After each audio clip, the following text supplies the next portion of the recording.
Never bust a sweat because it's not at all tragic. Voodoo, running for my magic. It's the grand verbalizer, Funkin' Lesson Brother J and the X-Clan. Big up Suburban Noise and big up Juggalo News. One love. Peace.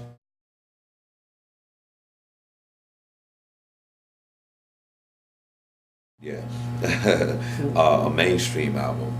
I did a project with Island Records called Dark Sun Riders in '94 after our first two X-Clan albums to really introduce our group and to introduce myself. I'm known as the Grand Verbalizer, Funkin' Lesson Brother J. I belong to X-Clan, which is considered a pioneer messenger group in hip-hop. Our group was cross-generational and cross-genre as far as or cross subculture. We had what y'all call gangster rap and horrorcore and dance music. We had all of those elements in one because we were in the golden era of hip-hop. So after the golden era broke up, a lot of the subcultures started to rise on their own. So they started to make their own cliques and own circles, and hip-hop expanded as far as it branches. So it's interesting to bring X-Clan back now at a time where we can touch so many of those subcultures because we've always related to them from the beginning and from their roots.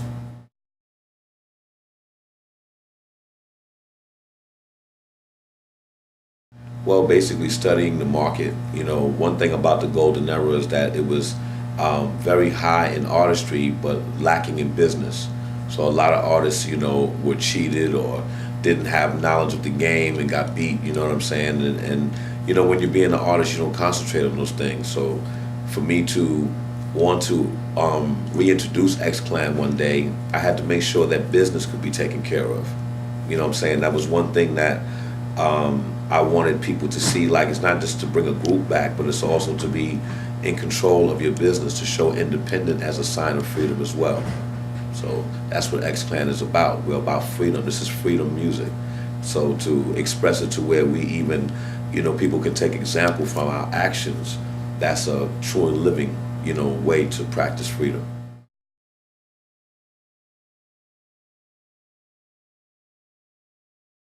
No. One thing that, people must understand about X-Clan is that it was 4 different generations of hip-hop in one group. Professor X was the founder of a movement, so his position in our circle was more of a spokesman. He wasn't a rapper, he wasn't a Flavor Flav hype man or any of that type of thing. He was my mentor. X-Clan originally was myself and Sugar Shaft, who was our DJ and our rhythm provider. He passed away in 97, I think it is. 95, because I was doing a Dark Sun project.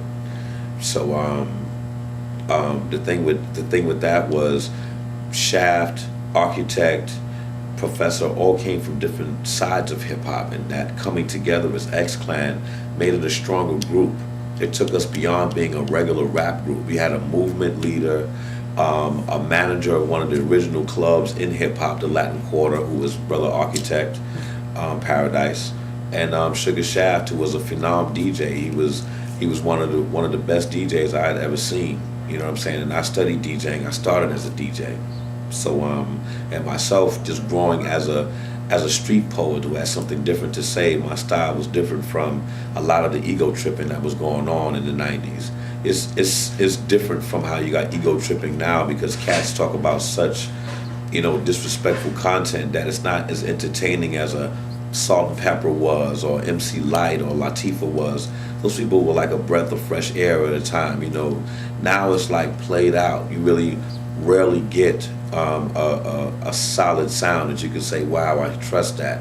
So we've been blessed to be in underground tours where groups have a theme audience. Like with this ICP tour that we're on in 2007, this is a theme circuit, you know what I'm saying? It's like either they love you or they don't, you know what I'm saying? And for me, as a movement person, I have to wonder, like, wow, what would they relate with X-Clan?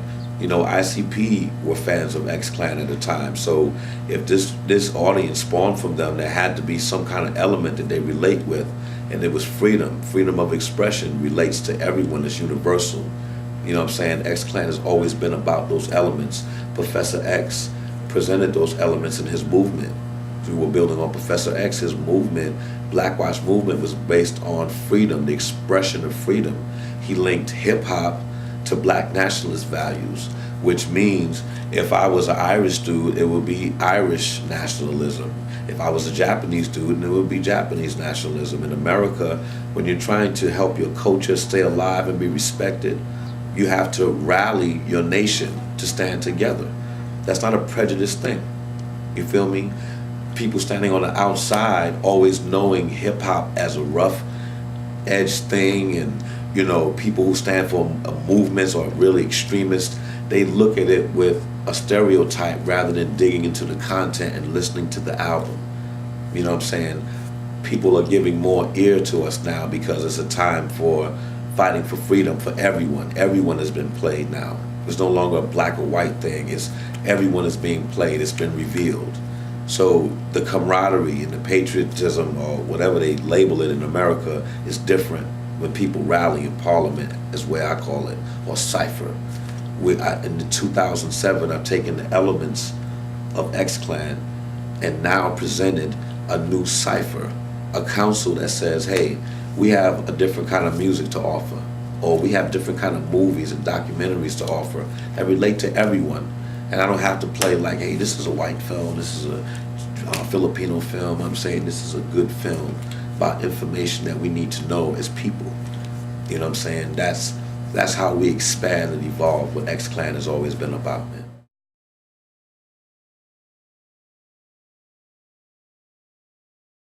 What happened was the Kevin Zinger, who owns Suburban Noise, and Brad X, who are the founders and owners of the label, they listened to X-Clan. You know, we had a very powerful impact on California, and I didn't know it extended to surfers and skaters and different things. I've seen it relate to gangbangers and, you know, Muslims and Hebrews and everything.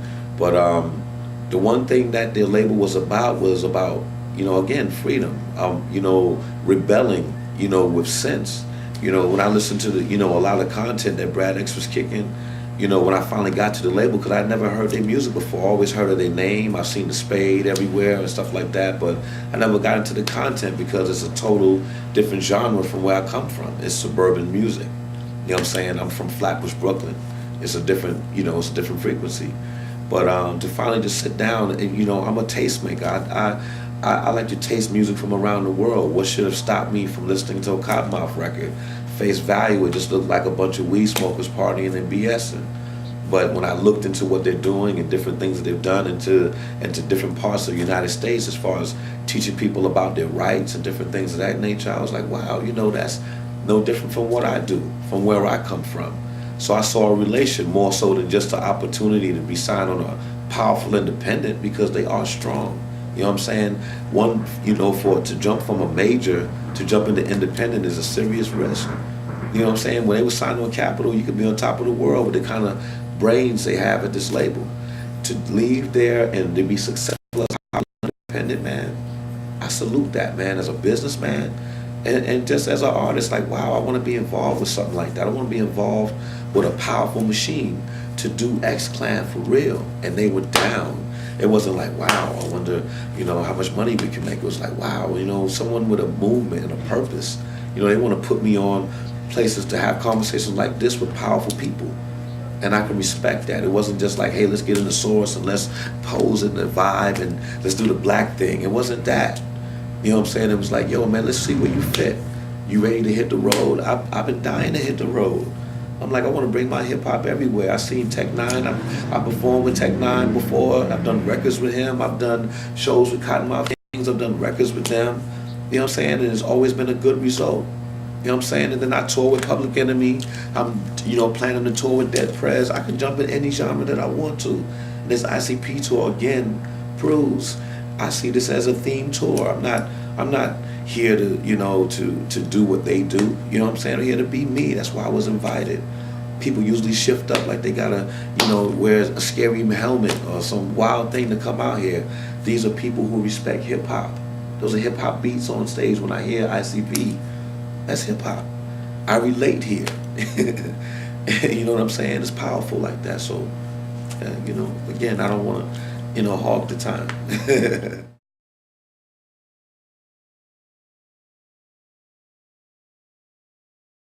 Because the expression is sincere. When um, when you listen to James Brown, when you listen to Isaac Hayes, when you listen to Barry White, you know what I'm saying? These are cats from, sides of the world, man, that was like, yo, I come from a place where I can tell a player's story, you know what I'm saying? Or I can tell a hustler story. I think white people who study culture study that music like that. Like your Public Enemy is saying something very intelligent. Let me pay to see them. White people have a good support system, something that black people lost faith in a long time ago. You know what I'm saying? So promoters put Public Enemy in white areas because it's safer. You know what I'm saying? It is safer. I don't have a problem with saying that. Black people have a problem when we gather because our energy is so robust and so ill, they don't know how to express it. You know what I'm saying? And it's a bad thing. And that's why I am a pro-black person, because I want to see my people better. I want to see them enjoy where I'm entertaining. You know what I'm saying? I have to go and force myself in neighborhoods. I did shows in chicken shops, homie. You understand me? To get my people to say, yo, man, my album is out. I didn't know. I didn't see it on BET. Why I got to go to BET to touch y'all? If I'm performing on a corner on the street light, you know what I'm saying? If I'm down for y'all, be there, support me. We haven't learned that in a long time. And places where I wasn't getting signed before Suburban Noise, it was like, well, I love you, you're a legend, but I don't know if your people buy records anymore. They just bootleg, they got just stepped on. You know what I'm saying? It was no different than what cats told me when I go on a Juggalo run. It's like, man, those cats just have their own world and they do whatever. And I said, well, people are people. I got to see what they're about. I got to see if I speak their language. If I don't relate to their frequency, then it is what it is. But if I'm true to myself and they smell that, then they'll respect me. You know what I'm saying? I can't ride in here on ICP's pass. You feel me? Cats forgot how to do that. And I think that the early artists who really had that robust flavor of, yo, man, let me show you something new and innovative, I think that enticed people. I think that the era of black music, like how Melly Mel was spitting it, attracted cats, how NWA was spitting it, like, this is where I'm from, let me tell you, as a street poet, and they were kicking that. I hear a lot of that vibration in here. I hear a lot of ghetto boy vibration here at the ICP concert. You know what I'm saying? Remember, they was horrorcore at the time. They was wild and they had it. And it's the same type of vibe. We hip-hop evolves because you influence the next. It becomes beyond color. I respect that man as an entity of harmony. He's teaching me something. Go beyond it. You know why we get in white and black battles, man? Because our ancestors had a lot of beef, man. And a lot of foul stuff was done. And the question is, when you look in somebody's eye, are you the son of your ancestor, or are you the birth of a new being? How can you tell that in a glance? It's so hard, and that frustration sets us at war. You feel me? Peace is the answer regardless. I came in here today to offer peace and harmony, and everybody's hands was up in the place. I didn't have to say, this is what time it is, and y'all gotta read Marcus Garvey and this and that. I had to tune in and say, this is where we relate. Freedom, family. You see me? That's where the evolution of hip hop, needs to be.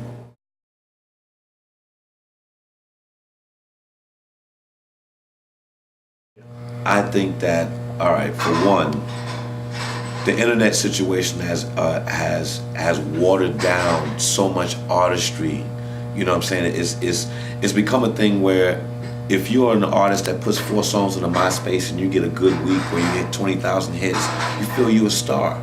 What about artists that have been out here, making their own merch and making deals like, I'll split the house with you, man. I bet you I can get all my people to come in a club. What about those dynamics? We miss the living aspects of things through this website thing. And we haven't learned how to curb it. Now on the business level, when it comes to the music, The bootlegging was already killing us as it was. You know what I'm saying? The internet is streams of information, people giving this. There's no way to govern that. You've now opened up the Pandora's box. There's nothing you can do to stop people from communicating and saying music, music. You make them even stronger in intelligence to continue to try to block them. What we have to do is to find a medium. I know the commercial labels are suffering more than the independent, because the independent artists can use it as free advertisement. Where companies who spend money in advertisement in places are now like, wow, I can't buy that Chevy ad anymore, because if I don't have that MySpace up, I'm not going to get 1 million people to endorse my product, which makes places in the internet is a world in itself. So if the users have their own world, and now you're interjecting the commercial world, like when you go on MySpace now, you got 50 million pieces of spam and all kind of things going on. It makes it uncomfortable to go online. The piracy issue was just like how NWA used piracy back in the days. It was a tool that made them stronger. No one in the internet is using this to make them stronger, where they're getting signed commercially and using it as a tool to better the game. Everybody's trying to battle this, saying my site is better than yours. What about the artist that bursts off the site to say, yo, check this out. I don't need Nas or Jay-Z or Brother J or anybody to tell me what hip hop is. I'm the people's champion. I'm representing what hip hop is supposed to be about. Where's the next person to say that? Why would we have to accept it from any old school artists or any of these commercial artists? When do the people who form the internet say, we're going to support this kind of music? There's no movement with the internet. It's always people taking and taking. We can't even anticipate a good amount of sales anymore. We don't even know if a Cottonmouth Kings would sell as much as a Justin Timberlake. And the people of the internet have to be responsible to say, certain people's stuff I will bootleg, but certain people's stuff I will not. When they come together as a nation intelligently like that, the game will work for the people's champions. Why should we just have ICP or Cottonmouth Kings just for their taste? I know a lot of their songs that will relate to many different hoods. And we don't use the internet to say, yo, man, check this song out, man. You might want to relate and pick up this album and cross your genre a little bit. Stop acting one-dimensional. And you listen to 1 or 2 songs and say, hey, I'm going to go to the store and buy this album. Instead of, let me download that whole stuff so I can run out here on my iPod. We're not being responsible. Let the commercial cats suffer with the bootlegging and all that, because they sick that on us. And now it's a virus that turns on them. It's like Resident Evil, man. You know what I'm saying? They sick that bootleg on us. And now the internet said, okay, now we're going to flip it. The independent artists are going to rise. Look how powerful Tech is on, Tech 9 is on the internet, and how superior he is on the road to all things. He should be in the top 10 in any record list, regardless of what he talks about. He don't talk no worse than Snoop Dogg or anybody else. Why is he not in the top 10? Why hasn't the internet stepped up and said, yo, man, 2 million people around the world support Tech 9. We're going to shut shit down until he's #1. They haven't done that. So I would say that the issues of piracy and stuff like that can work in the favor of empowering the independent. You pirate the commercial fools that keep poisoning the game. But the people that are being true to it, don't do that. It should be a rule. We don't have any more rules on this thing. This internet has made everybody fancy free. When do the cliques start coming together and say, yo, man, we don't do that? You know, if these juggalos say that if they don't like you, they turn their back, the whole audience is turning their fucking back. You know that. You go to a Cottonmouth show, if they not feeling you, you know they got their way of expressing that as well. But if there's love, they support you to the fullest, and they don't let nobody play you. The internet hasn't grown on that level yet, and I hope they become responsible, man.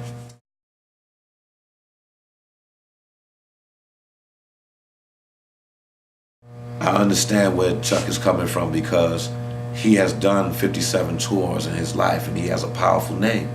You know what I'm saying? But they're not, he knows good and well that they're not giving this new generation those kind of venues. If you're not in a clique, either commercial or underground, you ain't gonna get no work. You'll get some spot dates, but you're not gonna get no big tours. You know what I'm saying? So he's telling them basically, let the internet serve you as an advertisement wheel and let them pick up your product at the tour. That means you have to go and shift away from the internet and back into what we said, true and living. Getting out there saying, yo, I want to get on this show. I just saved $2,000. I want to perform at 4 of your spots. I give you $500 for every night. Instead of, I'm going to print up 1,000 CDs and stand around and do whatever. Yo, man, print up 300 CDs and perform at 3 or 4 clubs and pay your way in. I don't want no favors, man. I give some money to the group, man. Just give me 15 minutes and I'll blow the crowd away. And once you're dope and you give your stuff out to the crowd, you're making your money. The internet is just like, hey, here's a teaser, something new. Come to my show at such and such and such. That's what Chuck is saying. You feel me? And that cat, that gets people out there to pick it for their stuff, to be out there and like he did it, like I did it, like KRS did it, like Cottonmouth Kings did it, like ICP had to do it, like a lot of cats that are admired for who they are right now, living legends, all these cats. Same way they did it, the same way that Chuck is offering that in that statement. That's how I feel about it.